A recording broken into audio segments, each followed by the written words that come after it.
کلمه تعویل اصلا ت الف در سر شمزه، تعویل واو یا لام.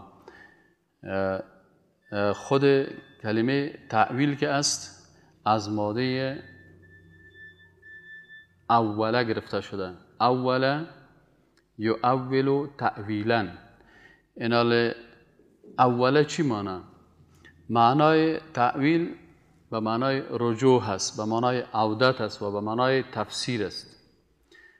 مثلا یک چیز هست، یک کسی یک کلمه هست، این کلمه را معنای از زیر یک نفر میخواد که پیش خود یک چیز دیگه او را تعبیر بکنه. مثلا در افغانستان ما شما روزانه یک کسی یک گپ میزنی، او گپ تو را دیگه قسم تعبیر میکنه.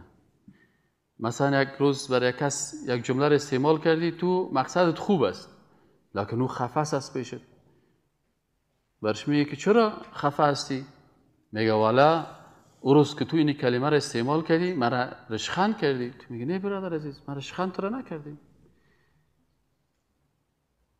من همین کلمه را استعمال کردم، این کلمه درست است، تو خودت را پیش خود غلط تعبیر کردی. ما شما میگیم زیادتر میگیم تعبیر، خودت غلط تعبیر کردی، غلط فهمیدی، ما اون قسم مقصدم نبوده.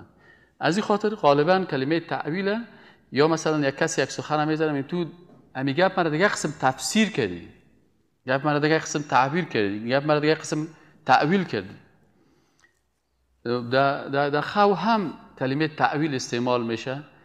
مثلا میگه تعویل خواب، یک نفر خواب دیده، یک نفر او را تعبیر میکنه، تفسیر میکنه، تشریح میکنه، او را میگه که این تعویل کرد خواب از زیر در زبان عربی.